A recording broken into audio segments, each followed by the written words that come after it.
اعوذ باللہ من الشیطان الرجیم بسم اللہ الرحمن الرحیم۔ کہتے ہیں کہ گزرے وقتوں میں شہر تالقان سے ایک خدا رسیدہ شخص شہر خرقان صرف اسی مقصد کے لیے روانہ ہوا کہ قطب زمانہ حضرت شیخ ابو الحسن خرقانی کے روح انور کا دیدار کر سکے اور روح کو تسکین پہنچا سکے۔ راستہ نہایت کٹھن اور مشکل تھا، لیکن دیدار شوق اتنا راسخ تھا کہ وہ ہمت کا دھنی جنگلوں اور پہاڑوں میں سے ہوتا ہوا آخر کار اپنی منزل تک آن پہنچا۔ شہر خرقان میں آ کر اس نے لوگوں سے پوچھا کہ شیخ ابو الحسن کے گھر کا پتہ دریافت کیا اور وہاں جا کر نہایت خشوع و خضوع اور احترام کے ساتھ دروازے کی زنجیر بجائی۔ تھوڑی دیر بعد ایک عورت نے کھڑکی سے گردن نکال کر نہایت درست لہجے میں پوچھا، اے شخص تو کون ہے اور کس لیے کنڈی کھڑکاتا ہے؟ اس نے نہایت احترام سے جواب دیا، میں حضرت شیخ ابو الحسن کے قدموں کی خاک کی زیارت کے لیے شہر تالقان سے یہاں حاضر ہوا ہوں۔ ان کو اطلاع فرما دیں کہ یہ ادنا غلام قدم بوسی کی اجازت چاہتا ہے۔ اتنا سننا تھا کہ اس عورت نے زوردار قہقہا لگایا اور کہنے لگی، ارے بے وقوف، تجھ پر اور تیرے شیخ پر لعنت ہے۔ بے وقوفی کا ایک نیا تماشا دیکھنے کو ملا کہ اتنی سی بات کے لیے اتنی دور کا سفر کیا اور اپنی جان کو جوخم میں ڈالا۔ کیا تجھے اپنے وطن میں کوئی ڈھنگ کا کام دھندا نہیں ملا؟ یا تو پاگل ہے یا شیطان نے تجھے اس حماقت پر اکسایا ہے۔ غرض اس عورت نے بد زبانی کی ایسی ایسی مثالیں قائم کیں کہ الامان الحفیظ، کوئی اور شخص ہوتا تو الٹے پیروں واپس ہو لیتا، مگر چونکہ شمع عقیدت اس کی نگاہوں میں روشن تھی، اس لیے اس بیچارے نے اور تو کچھ نہ کہا مگر ایک دفعہ پھر درخواست کی کہ برائے مہربانی مجھے اتنا ہی بتا دیجئے کہ وہ کہاں مل سکتے ہیں، مجھے شاہ صاحب سے ملنے کا بے حد اشتیاق ہے۔ عورت نے جھلا کر کہا، کہاں کا شیخ، کہاں کا شاہ، وہ تو نرا بہروپیہ ہے۔ تجھ جیسے احمقوں پر اپنی علمیت جھاڑنے کا وہ ماہر ہے۔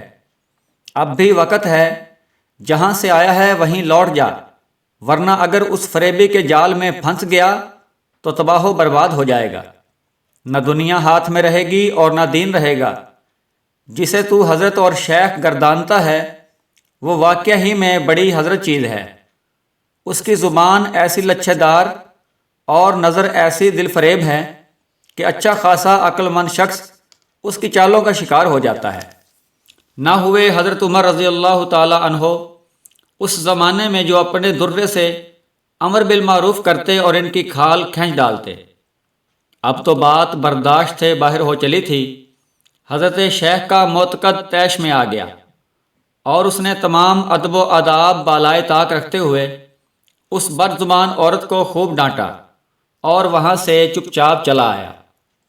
اب اس نے راہگیروں سے شیخ ابو القاسم کے بارے میں پوچھنا شروع کر دیا۔ آخر ایک شخص نے اسے بتلایا کہ وہ جنگل کی طرف گئے ہیں تاکہ گھر میں ایندھن کے لیے لکڑیاں لے کر آئیں۔ یہ سننا تھا کہ وہ معتقد مثل مجنوں شیخ کی تلاش میں جنگل کی طرف روانہ ہو گیا۔ وہ راستہ چلتا جاتا تھا اور خیالات کا ایک تانتا بنتا چلا جاتا تھا۔ شیطان اس کے دل میں طرح طرح کے وسوسے ڈال رہا تھا کہ آخر ایسی کیا کمزوری ہے کہ شیخ ایسی بد زبان بدخو عورت کے ساتھ نباہ کرنے پر راضی ہیں۔ کیا ایسے ولی اللہ کے ساتھ بھی شیطان لگا ہوا ہے؟ ایسا وسوسہ آتے ہی بیچارہ گھبرا کر لا حول ولا قوت پڑھ لیتا اور کانوں کو ہاتھ لگاتا کہ شیخ کی بابت ایسا سوچنا بھی نادانی اور گستاخی ہے۔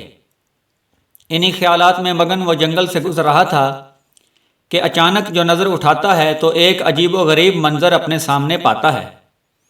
کیا دیکھتا ہے کہ ایک جری مرد شیر نر کی پشت پر اس شان سے سوار ہے کہ شیر پر لکڑیوں کا گٹھا لدا ہوا ہے اور گٹھے پر وہ خود تشریف فرما ہیں۔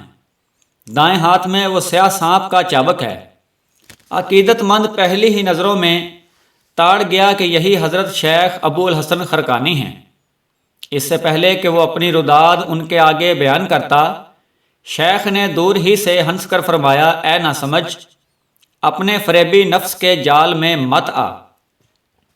اس کے بعد انہوں نے لفظ بلفظ وہ رداد اس موتقد کے سامنے بیان کر دی جو اس پر گزری تھی، یہاں تک اس عورت کی گستاخیوں پر جو اس کے ساتھ اس نے تلخ کلامی کی تھی وہ بھی بتا دیا، اور شیطان نے راستے میں جو وسوسے اس مرید کے دل میں ڈالے تھے وہ بھی بیان فرما دیے۔